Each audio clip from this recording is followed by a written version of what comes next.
खमा गणी दोस्तों, राय पब्लिकेशन के डिजिटल प्लेटफॉर्म पे आप सभी का स्वागत है। अपन जो है कल फंडामेंटल राइट्स पे क्वेश्चन कर रहे थे जो कि अपना पहला भाग था।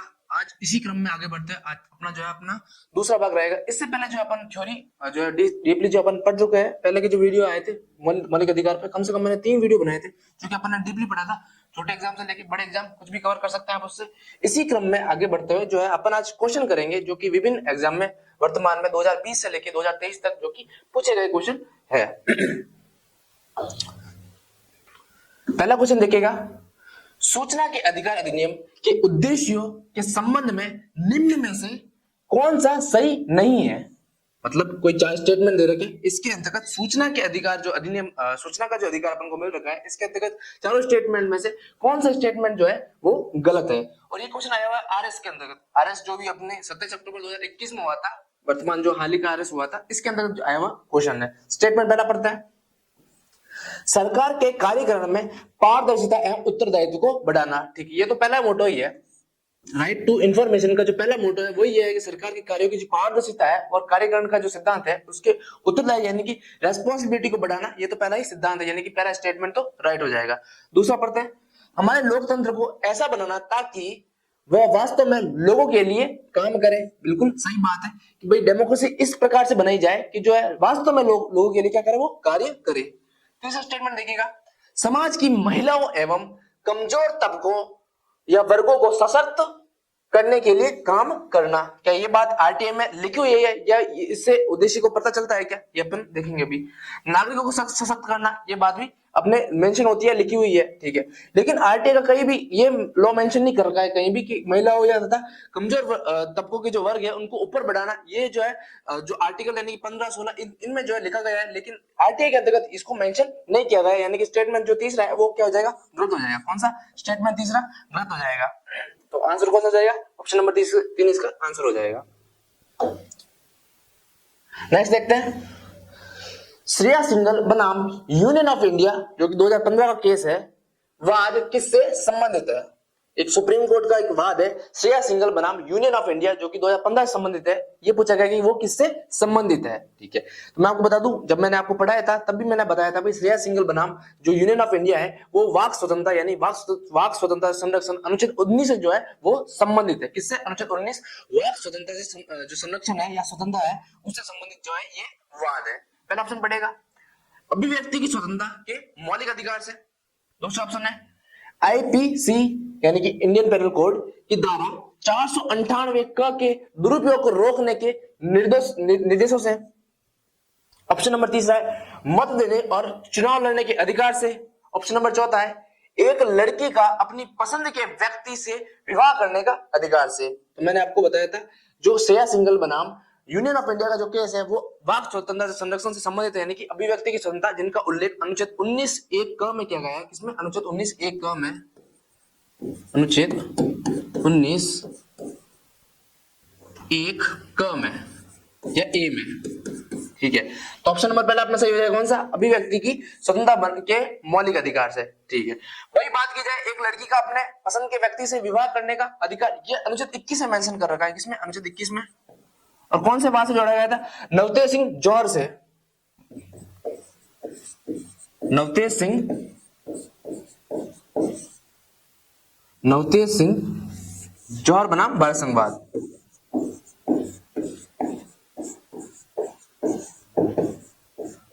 जौहर बनाम भारत संघवाद, ठीक है।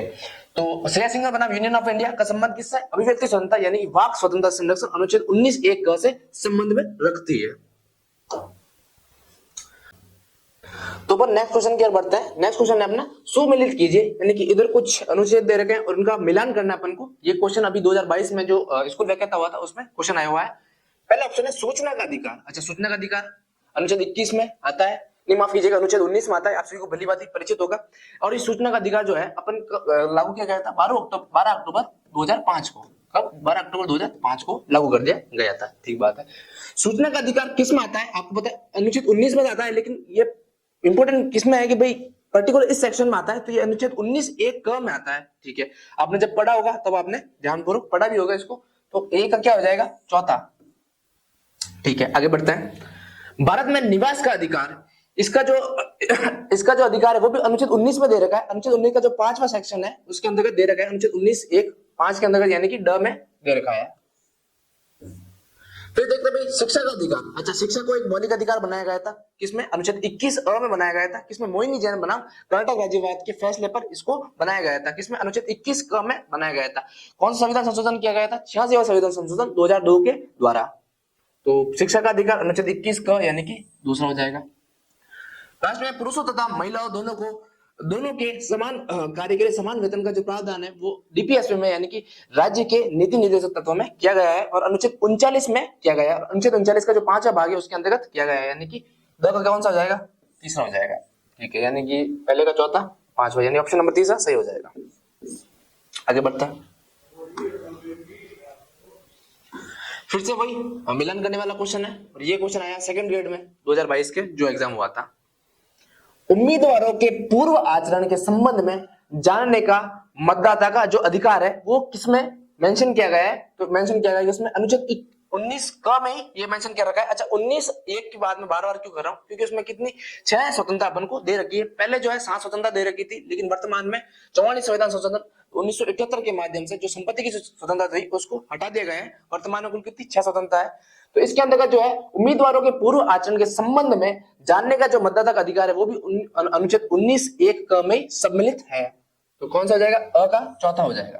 ठीक है, आगे बढ़ते हैं। एकांत का अधिकार। एकांत का अधिकार यानी कि जो आप एकांत रहने का जो अधिकार है वो किस अनुच्छेद में मेंशन कर रखा है? तो अनुच्छेद अपन को कर रखा है इसमें 21 में। ठीक है, आप सभी को पता है अनुच्छेद 21 में वो सभी अधिकार जोड़े गए हैं जिसको गरिमापूर्ण ढंग से जीवन जीने के लिए सहायता करते हैं। तो एकांता भी आपके लिए जीवन के लिए एक महत्वपूर्ण अधिकार हो सकता है जिसको सर्वोच्च न्यायालय के द्वारा अनुच्छेद 21 के अंतर्गत मेंशन कर दिया गया है। फिर बात करते हैं शिक्षा का अधिकार। शिक्षा का अधिकार प्रीवियस क्वेश्चन में बताया था मैंने। अनुच्छेद 21 क में इसको एक मौलिक अधिकार बना दिया गया है, राइट टू एजुकेशन का। ठीक है, अनुच्छेद 21 अ या अनुच्छेद 21 क के अंतर्गत। ठीक है, फिर बात करते हैं मानव दुर्व्यवहार का प्रतिषेध, यानी मानव तथा मानव श्रम को जो बला श्रम किया जाता है उनके ऊपर जो प्रतिषेध लगाया गया है वो अनुच्छेद 23 में लगाया गया है और बालकों की शोषण की सुरक्षा वो भी अनुच्छेद 24 के अंतर्गत कर दी गई है। और ये शोषण के विरुद्ध अधिकार है, कौन सा? तीसरा मौलिक अधिकार भी यही है। तो मानव दुर्व्यवहार का जो प्रतिषेध है वो अनुच्छेद 23 के अंतर्गत कर रखा है। अच्छा, सही। साथ में अगर बालकों का भी पूछे तो अनुच्छेद 24 का मेंशन कर सकते हैं। तो अ का कौन सा हो जाएगा? अ का चौथा ये रहा, इका थर्ड। ठीक है, यानी कि ऑप्शन नंबर पहला सही हो जाएगा। नेक्स्ट क्वेश्चन देखते हैं। मौलिक अधिकार में कौन सी बात की स्वतंत्रता नहीं है? मौलिक अधिकार कहां से कहां तक? अनुच्छेद 12 से लेकर अनुच्छेद 35 तक है, इसमें भाग 3 में है। तो अपन को ये पूछा जाएगा कि मौलिक अधिकार में कौन सी बात की स्वतंत्रता नहीं विद्यमान है? ये क्वेश्चन आईएएस में आया है। आईएएस में कब? 1982 जो आईएएस पीरियड हुआ था उसके अंतर्गत आया हुआ क्वेश्चन है। सिंपल सा क्वेश्चन है। ऑप्शन पहला है हड़ताल करने की आजादी। ऑप्शन नंबर दूसरा है विचार व्यक्त करने की आजादी, शांतिपूर्वक प्रदर्शन करने की आजादी और धरना देने की आजादी। ठीक है, अच्छा ये क्वेश्चन ये है भाई शब्द से कौन कौन से लिखे गए हैं? विचार व्यक्त करने की जो आजादी है वो अनुच्छेद 19 1 क में दे रखी है, अनुच्छेद 19 1 क में। ठीक है, एक में ही दे रखी है। कौन कौन सी? शांतिपूर्वक धरना प्रदर्शन करने की आजादी या फिर धरना देने की जो आजादी है वो अनुच्छेद 19 1 में दे रखी है। लेकिन जो हड़ताल करने की जो आजादी है वो शब्दशः जो है मौलिक अधिकार में जो है डायरेक्टली मेंशन नहीं कर रखी है, किसी वाद के द्वारा बाद में जोड़ी गई है। तो इसका जो आंसर हो जाएगा कौन सा? ऑप्शन नंबर पहला हो जाएगा। कौन सा?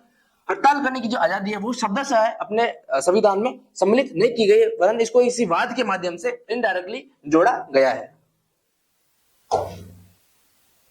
नेक्स्ट क्वेश्चन है मौलिक अधिकारों के हनन होने पर प्रभावित व्यक्ति रीट याचिका पेश कर सकता है। यानी कि अगर आपके मौलिक अधिकारों का हनन हुआ है तो आप रीट कहां पेश कर सकते हैं? देखिएगा, ऑप्शन पहला है उच्च न्यायालय तथा उच्चतम न्यायालय में, यानी कि हाई कोर्ट और सुप्रीम कोर्ट में। दूसरा ऑप्शन है केवल उच्च न्यायालय में। ऑप्शन नंबर तीसरा है केवल जिला न्यायालय में। ऑप्शन नंबर चौथा है केवल उच्चतम न्यायालय में। किसमें? केवल उच्चतम न्यायालय में। तो मैं आपको पहले ही बताया था अनुच्छेद 32 और अनुच्छेद 226 के तहत अगर आपको मौलिक अधिकारों का हनन होता है या आपके मौलिक अधिकार प्रभावी होते हैं तो आपको रिट याचिका दायर करने के अनुच्छेद 32 के तहत सुप्रीम कोर्ट और अनुच्छेद 226 के तहत हाई कोर्ट के अंदर पेश करने का व्यक्तिगत अधिकार है। यानी कि ऑप्शन नंबर पहला सही हो जाएगा कौन सा, हाई कोर्ट तथा सुप्रीम कोर्ट दोनों ही। सीईटी में आएगा क्वेश्चन है। नेक्स्ट क्वेश्चन है, आपातकाल के दौरान अनुच्छेद 19 के उपबंधों का निलंबन भारतीय संविधान के किस अनुच्छेद में वर्णित है। पूछा गया अभी अनुच्छेद 19 का जो निलंबन किया जाता है वो भारतीय संविधान के किस अनुच्छेद में वर्णित है। यानी आपातकाल के दौरान आप सभी को पता है अपने मौलिक अधिकार का निलंबन राष्ट्रपति के द्वारा किया जा सकता है। वो अधिकार का जो निलंबन किया जाता है वो किस अनुच्छेद में विधित है। देखिएगा ऑप्शन पहला है 358, अनुच्छेद 359, अनुच्छेद 352 और अनुच्छेद 357। तो मौलिक अधिकारों का जो हनन है वो अनुच्छेद 358 में दे रखा है। कौन सा अनुच्छेद 358 में, भाग 18। ठीक है, भाग 18 में ये मेंशन कर रखा है भाई मौलिक अधिकार आपातकाल के दौरान जो है निलंबन की अवस्था में हो सकते हैं। अगर अनुच्छेद 352 में आपातकाल का वर्णन किया गया है, आपातकाल किसमें मेंशन कर रखा है, अनुच्छेद 352 में। ठीक है, अच्छा एक बात ये भी याद रखो कि आपातकाल के दौरान कौन से दो अनुच्छेद है जिनको आपातकाल के दौरान भी निलंबन नहीं किया जा सकता, वो कौन सा है, अनुच्छेद 20 और अनुच्छेद 21। कौन कौन से, अनुच्छेद 20 व अनुच्छेद 21। इनको निलंबन नहीं किया जा सकता आपातकाल के भी दौरान, निलंबन नहीं किया जा सकता।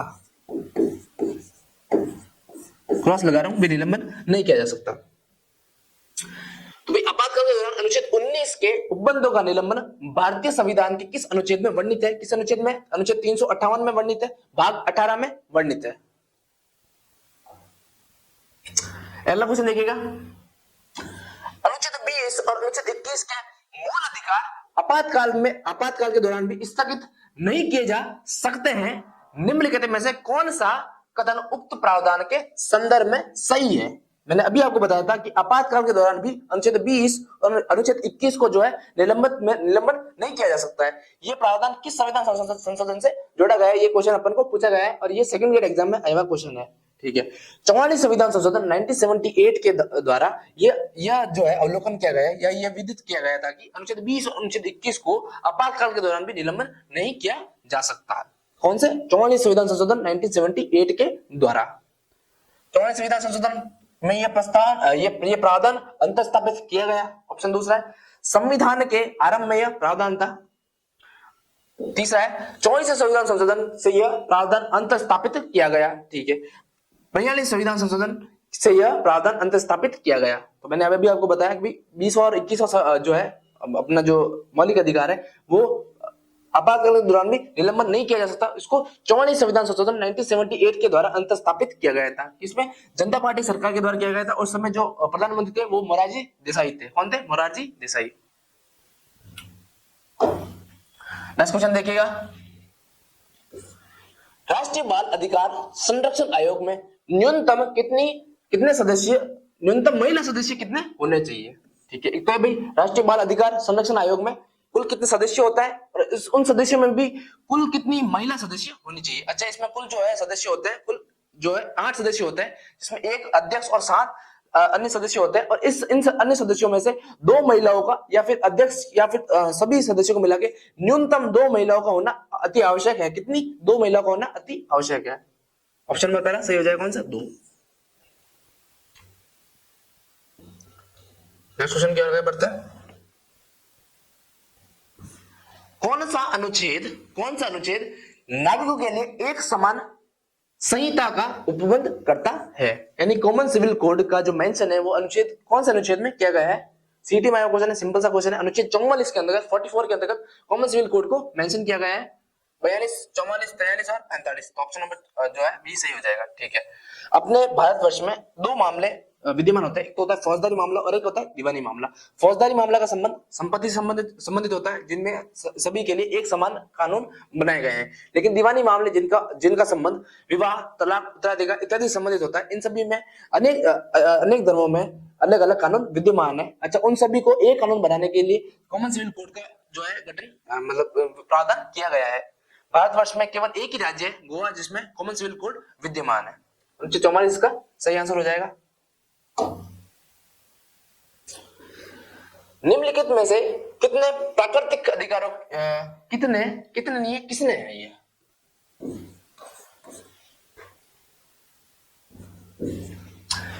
निम्नलिखित में से किसने प्राकृतिक अधिकारों की आलोचना करते हुए उन्हें अराजक भ्रम कहा है? किसने? नेचुरल जो राइट्स होते हैं इनको, इनकी आलोचना करते हुए किसको इन्होंने अराजक भ्रम यानी कि चाओस की जो है गणना की गई है। एक विद्वान थे जिन्होंने प्राकृतिक जो अधिकार है उनको अराजकता का भ्रम की श्रेणी में रखा गया है। वो है कौन है? बेंथम है। कौन है? बेंथम। ऑप्शन पहला भी हॉब्स, ऑप्शन नंबर दूसरा है बेंथम, ऑप्शन नंबर तीसरा है कार्ल मार्क्स, ऑप्शन नंबर चौथा है मैकियावेली। तो ऑप्शन नंबर बी दूसरा सही हो जाएगा। कौन सा? बेंथम।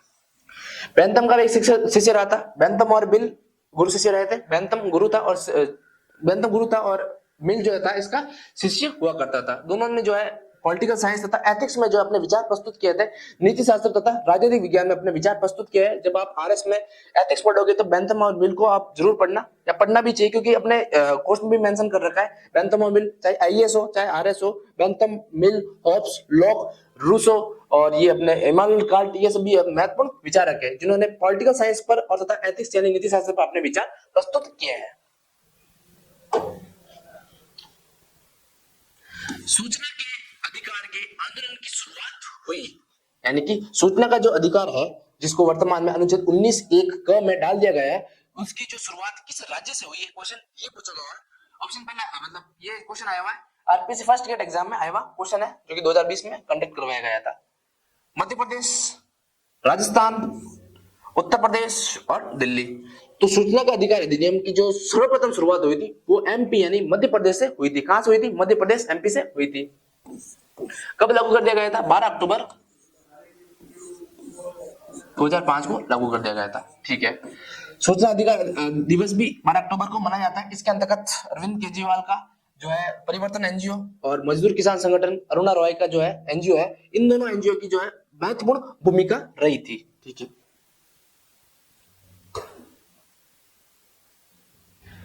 नेक्स्ट क्वेश्चन है, अस्पृश्यता उन्मूलन हेतु भारतीय संविधान का कौन सा अनुच्छेद प्रावधान करता है? ठीक है, पहली बात तो ये बताओ भाई, अस्पृश्यता का जो उन्मूलन है वो कौन से मौलिक अधिकार के अंतर्गत आ जाता है? वो है समता या समानता का अधिकार। समानता का अधिकार।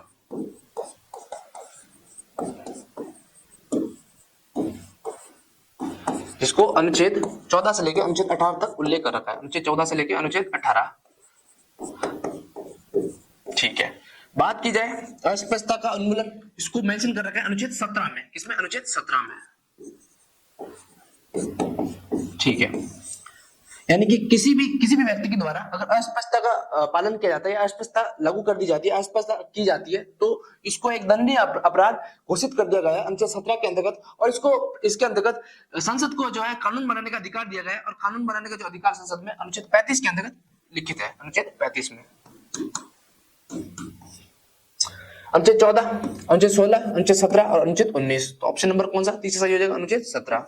ठीक है। अनुच्छेद 14 विधि की समक्ष समता, विधि का सम्मान संरक्षण। अनुच्छेद 16 का संबंध लोक नियोजन में अवसर की समानता। अनुच्छेद 17 का संबंध अस्पृश्यता का निवारण। और अनुच्छेद 19 का वाक स्वतंत्रता से संरक्षण से संबंधित है। अगला क्वेश्चन है, स्वास्थ्य का अधिकार भारतीय संविधान के किस अनुच्छेद का सवचन है? यानी कि पहले तो ये मौलिक अधिकारों में सम्मिलित नहीं किया गया था, मैंने आपको बताया था। आर्टिकल 19 हो चाहे आर्टिकल 21 हो, विभिन्न वादों के माध्यम से बाद में और मौलिक अधिकार इसके अंदर जोड़े गए थे। तो अपन को ये क्वेश्चन पूछा गया है कि स्वास्थ्य का अधिकार भारतीय संविधान के किस अनुच्छेद का सवचन है? ठीक है। आर्टिकल 21 के तहत सर्वोच्च न्यायालय के द्वारा एक निर्णय दिया गया था कि गरिमापूर्ण ढंग से जीवन व्यतीत करने के लिए, जीवन यापन करने के लिए इनमें सभी जो मौलिक अधिकारों का समावेश करना है वो अनुच्छेद 21 में किया गया था, जिसके अंतर्गत स्वास्थ्य का जो अधिकार है वो भी अनुच्छेद 21 के अंतर्गत ही सम्मिलित किया गया था, क्योंकि स्वास्थ्य का अधिकार भी जो है गरिमापूर्ण ढंग से जीवन जीने के लिए सहायता करता है। पहला भी अनुच्छेद 32, अनुच्छेद 21, अनुच्छेद 14 और अनुच्छेद 22। तो इसका संबंध किससे हो जाएगा? अनुच्छेद 21 से हो जाएगा। अनुच्छेद 21 का मूल जो है वो जीवन जीने के अधिकार से संबंधित है। प्राणवध एक स्वतंत्रता या जीवन जीने का अधिकार।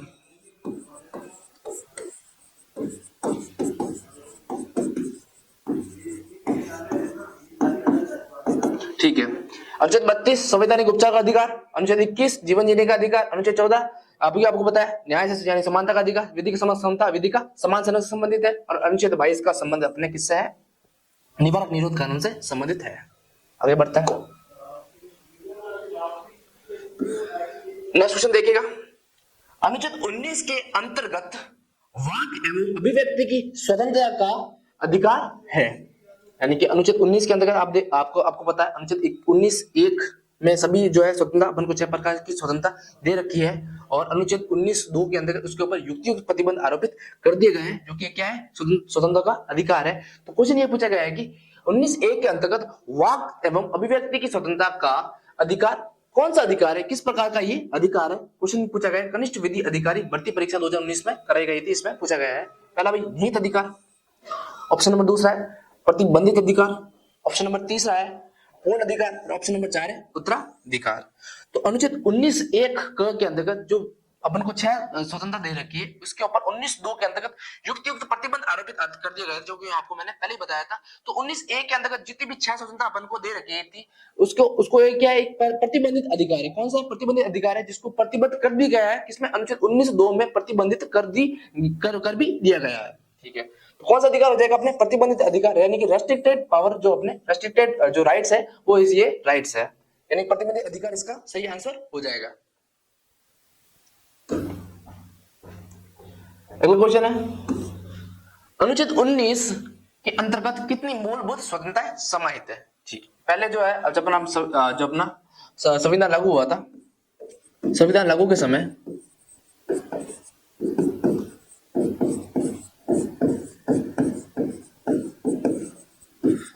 होने के समय जो अनुच्छेद 19(1) है, अनुच्छेद 19(1) में कुल कितनी 7 स्वतंत्रताएं विद्यमान थी, 7 जो है स्वतंत्रताएं विद्यमान थी, 7 स्वतंत्रता विद्यमान।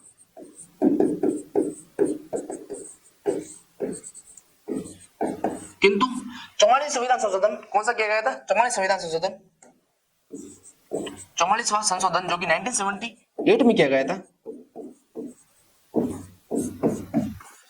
इसके अंतर्गत जो संपत्ति की जो स्वतंत्रता थी उसको हटा दिया गया।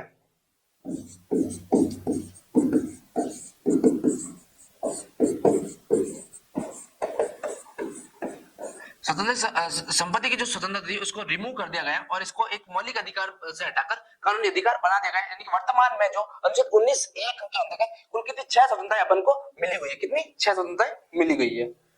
ऑप्शन पहला पड़ेगा 4, 6, 5 और 8, तो ऑप्शन नंबर दूसरा सही है, कौन सा 6। भारतीय संविधान में कितने प्रकार के मूल अधिकार प्रदान किए गए, वही वाली बात है। जब अपना जो संविधान लागू हुआ था 26 जनवरी 1950 को अपना संविधान लागू हुआ था, उस समय अपन को कुल कितनी 7 स्वतंत्रता दे रखी थी, कुल कितनी 7 स्वतंत्रता दे रखी थी। लेकिन 44 संविधान संशोधन 1978 के माध्यम से अनुच्छेद 31 में वर्णित जो संपत्ति का जो अधिकार था उसको मौलिक अधिकार से हटाकर कानूनी अधिकार बना दिया गया है। तो वर्तमान में अपने कुल कितनी 6 जो स्वतंत्रता है वो विद्यमान है। सबसे पहले समानता का अधिकार, ठीक है, 14 से 18 तक है समानता का अधिकार, 19 से 22 तक है स्वतंत्रता का अधिकार, शोषण के विरुद्ध अधिकार अनुच्छेद 23 और 24 में है, ठीक है, धार्मिक स्वतंत्रता का अधिकार अनुच्छेद 24 से लेके अनुच्छेद 25 से लेकर अनुच्छेद 28, संस्कृति तथा शिक्षा का अधिकार अनुच्छेद 29 और अनुच्छेद 30 में, और संवैधानिक उपचारों का जो अधिकार है वो अनुच्छेद 32 में वर्णित किया गया है। तो वर्तमान में कुल कितनी अपन को 6 अधिकार दे रखे हैं, पहले 7 थी मैंने आपको बता दिया गया था, लेकिन वर्तमान में कितनी 6 ही है, 8, 6, 7 और 9। अनुच्छेद ऑप्शन नंबर दूसरा है जो अपना सही है, कौन सा 6। नेक्स्ट क्वेश्चन है, सूचना का अधिकार है क्या भाई, सूचना का अधिकार क्या है, इनमें से क्या है देखते हैं। कनिष्ठ विधि अधिकारी भर्ती परीक्षा 2019 में हुई थी, उसमें पूछा गया क्वेश्चन है मौलिक अधिकार, सामान्य अधिकार, अर्जित अधिकार या फिर निहित अधिकार। मैंने आपको बताया था जो सूचना का अधिकार है, राइट टू इन्फॉर्मेशन है, उसको 12 अक्टूबर 2005 को लागू कर दिया गया था, और इसको किसके अंतर्गत मेंशन किया गया था, अनुच्छेद 19(1) के अंतर्गत मेंशन कर दिया गया था। यानी कि वर्तमान में क्या है, अपना एक मौलिक अधिकार है। क्या है, मौलिक अधिकार है, क्योंकि यहाँ पे संविधान में इसको सम्मिलित कर दिया गया है, तो ये क्या हो गया, एक मौलिक अधिकार हो गया है। कौन सा अधिकार है, मौलिक अधिकार, ऑप्शन नंबर ए सही हो जाएगा, मौलिक अधिकार।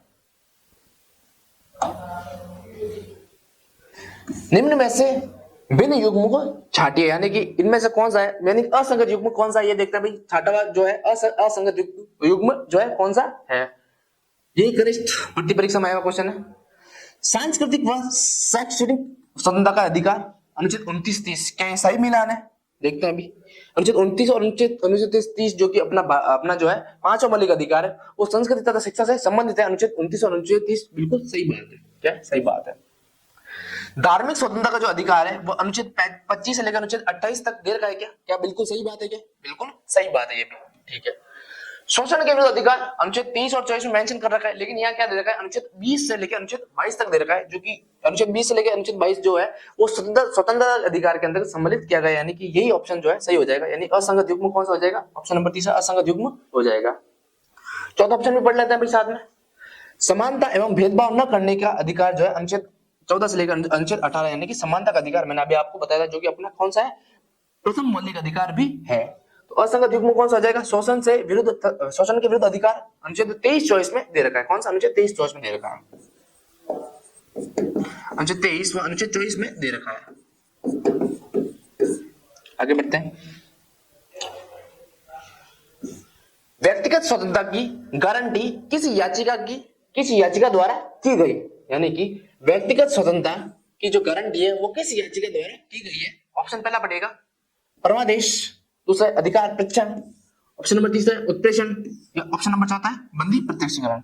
ये पूछा गया भाई व्यक्तिगत स्वतंत्रता के लिए कौन सी रिट जो है सर्वमान्य होती है, तो मैं आपको बता दूं बंदी प्रत्यक्षीकरण यानी कि हैबेस कॉर्पस जो है व्यक्तिगत आजादी के लिए बहुत ही महत्वपूर्ण रिट है, जो कि पहली रिट में आपको जब अनुच्छेद 32 पढ़ाया था, जब अनुच्छेद 32 के अंतर्गत मैंने 5 प्रकार की सामान्य और जो है न्यायिक रिट पढ़ाई थी, जिसके अंतर्गत सबसे पहली रिट मैंने पढ़ाई थी बंदी प्रत्यक्षीकरण यानी कि हैबेस कॉर्पस पढ़ाया था, जिसके अंतर्गत न्यायालय के द्वारा ये आदेश दिया जाता है कि कोई भी जो बंदी व्यक्ति है उसको हमारे सामने प्रस्तुत किया जाए तथा उसकी गिरफ्तारी के औचित्य का क्या है? परीक्षण किया जाता है। यदि गिरफ्तार जो किसी अमान्य ढंग से की गई हो, यानी कि किसी गलत तरीके से इनकी गिरफ्तारी की जाती है, तो न्यायालय के द्वारा इसको रिहा भी किया जा सकता है। तो व्यक्तिगत स्वतंत्रता के लिए सबसे महत्वपूर्ण रिट है वो कौन सी? हैबेस कॉर्पस यानी कि बंदी प्रत्यक्षीकरण, यानी ऑप्शन नंबर चौथा सही हो जाएगा, बंदी प्रत्यक्षीकरण।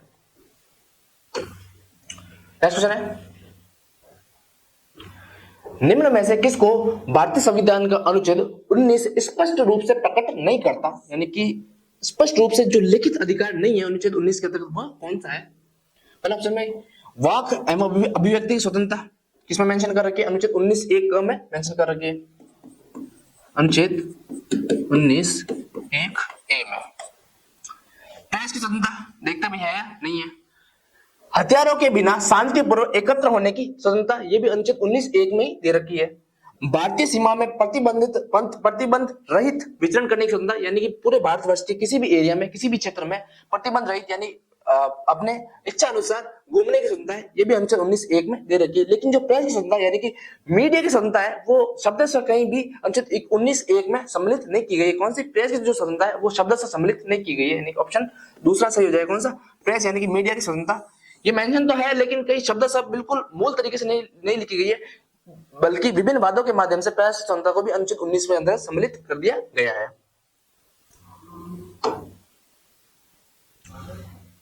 किस आपातकाल की स्थिति में अनुच्छेद 19 के अंतर्गत दिए गए मूल स्वतंत्रताओं को निलंबित किया जा सकता है? यानी कि जो आपातकाल का प्रावधान अनुच्छेद 352 के तहत किया गया है, तो इसके अंतर्गत यह उपबंध किया गया है कि अनुच्छेद 19 की स्वतंत्रता स्वतः निलंबित हो जाएगी यदि आपातकाल लागू कर दिया गया है। तो वह कौन से कारण है जब अनुच्छेद 19 की स्वतंत्रता स्वतः निलंबित की जा सकती है? तो मैं आपको बता दूं अनुच्छेद 352 के तहत 3 आधार दे रखे थे। कौन कौन से 3 आधार है? एक तो भाई युद्ध, दूसरा है बाह्य आक्रमण और तीसरा है सशस्त्र विद्रोह। लेकिन सशस्त्र विद्रोह को इसके अंदर सम्मिलित नहीं किया गया, यानी कि सशस्त्र विद्रोह है तो अनुच्छेद 19 की जो स्वतंत्रता है वो निलंबित नहीं की जा सकती। लेकिन अगर युद्ध तथा बाह्य आक्रमण के कारण अगर आपातकाल लागू है तो अनुच्छेद 19 की जो स्वतंत्रता है वो स्वतः जो है निलंबित हो जाएगी।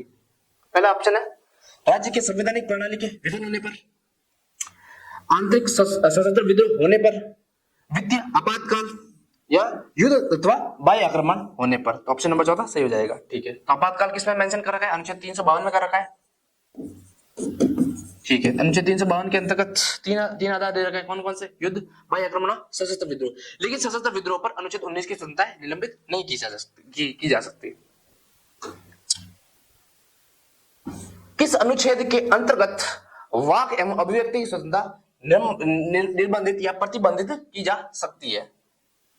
मैंने अभी बताया था कि जो स्वतंत्रता का अधिकार है वो अनुच्छेद 19 के अंतर्गत दे रखा है, जिसके अंतर्गत अनुच्छेद 19(1) के अंतर्गत अपन को कुल 6 स्वतंत्रताएं विद्यमान की गई है। लेकिन अनुच्छेद 19(2) के तहत इन सभी स्वतंत्रताओं पर युक्त प्रतिबंध केंद्र सरकार तथा न्यायालय के माध्यम से लागू की जा सकती है। तो अनुच्छेद 19(2) के अंतर्गत इसके अंतर्गत जो अपने जो स्वतंत्रता दे रखी है उसमें प्रतिबंधित या निलंबित किया जा सकता है। किसमें? अनुच्छेद 19(2) में। अनुच्छेद 19(1), अनुच्छेद 19(2), अनुच्छेद 19(30), अनुच्छेद 19(4). अनुच्छेद 19(3) और अनुच्छेद 19(4) तो कहीं है ही नहीं, यानी कि दो ही है। अनुच्छेद 19(1) है और अनुच्छेद 19(2) है। तो ऑप्शन कौन सा सही हो जाएगा? ऑप्शन नंबर 2 सा सही हो जाएगा। कौन सा? अनुच्छेद 19(2). सेकंड लास्ट क्वेश्चन आज का। किसी व्यक्ति को उसके प्राण या दैहिक स्वतंत्रता से विधि द्वारा स्थापित प्रक्रिया के अनुसार ही वंचित किया जाएगा, अन्यथा नहीं, ये वर्णित है। यानी कि प्राण व दैहिक स्वतंत्रता या जीवन जीने का जो अधिकार है वो किस अनुच्छेद में मेंशन कर रखा है? ये सिंपल सा अपन को क्वेश्चन पूछा गया है। पहला ऑप्शन है अनुच्छेद 21, अनुच्छेद 22, अनुच्छेद 23, अनुच्छेद 24। तो प्राण व दैहिक स्वतंत्रता या जीवन जीने का जो अधिकार है वो अनुच्छेद 21 के अंतर्गत मेंशन कर रखा है। ठीक है। अनुच्छेद 22 की बात करें, इसके अंतर्गत गिरफ्तारी तथा निवारक निरोध कानून है।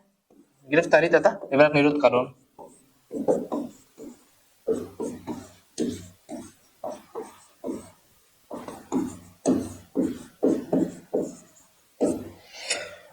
अनुच्छेद 23 जो संबंध रखता है अनुच्छेद 23 तथा अनुच्छेद 24। बात की जाए अनुच्छेद 23 और अनुच्छेद 24 जिसका संबंध शोषण के विरुद्ध अधिकार से है। अनुच्छेद 23 का संबंध और 24 का संबंध किससे है? शोषण का अधिकार, शोषण के विरुद्ध अधिकार, शोषण के विरुद्ध अधिकार।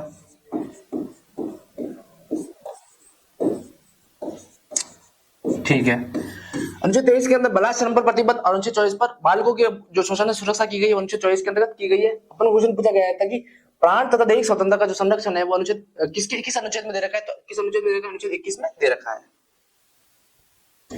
आज का लास्ट क्वेश्चन देखते हैं अपन। निम्न में से किस स्वतंत्रता को अनुच्छेद 19 के अंतर्गत मूलभूत स्वतंत्रता से हटा दिया गया है? फिर से क्वेश्चन पढ़ते हैं। निम्न में से किस स्वतंत्रता को अनुच्छेद 19 के अंतर्गत मूलभूत स्वतंत्रता से हटा दिया गया है? ऑप्शन पढ़ेगा। निवास एवं स्थापित होने की स्वतंत्रता, विचरण करने की स्वतंत्रता। ऑप्शन नंबर 3 पढ़ते हैं। संपत्ति का अर्जन करने व रखने की स्वतंत्रता। ऑप्शन 4 भी शांतिपूर्वक सम्मेलन करने की स्वतंत्रता। जब मैंने आपको बताया था, काफी बार बता चुका हूं, इस वीडियो में आपको कम से कम 5 से 6 बार बता चुका हूं, अनुच्छेद 19(1) के तहत अपन को कुल 7 स्वतंत्रता पहले दे रखी थी, लेकिन 44 संविधान संशोधन 1978 के माध्यम से जो संपत्ति की स्वतंत्रता थी उसको हटा दिया गया है। तो वर्तमान में कितनी? 6 जो अपनी स्वतंत्रता विद्यमान है, चाहे निवास तथा स्थापित होने की स्वतंत्रता हो, ये भी अनुच्छेद 19(1) में, और ये भी अनुच्छेद 19(1) में दे रखी है। लेकिन जो संपत्ति का जो अर्जन करने व रखने का जो स्वतंत्रता है इसको वर्तमान में हटा दिया गया है और इसको मौलिक अधिकार से क्या है? कानूनी अधिकार बना दिया गया है। यानी कि इसको किसको हटाया गया है? तीसरे यानी संपत्ति के अधिकार या संपत्ति की जो स्वतंत्रता है उसको हटा दिया गया है।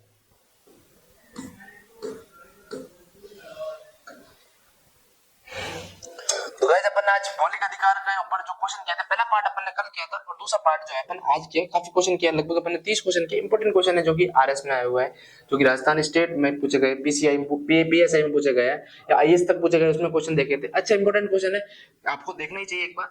और दूसरी बात ये कि मैंने थ्योरी भी अपने को ढंग से पढ़ा दी थी, थ्योरी में पढ़ा दी थी, और उसको मेंस लेवल तक यानी आईएएस मेंस हो चाहे आरएस मेंस हो, उसमें अगर वहां तक पढ़े मैंने, और कुछ क्वेश्चन भी दिए हैं जो आपको लिखना भी है और हमसे आप चेक भी करवा सकते हैं।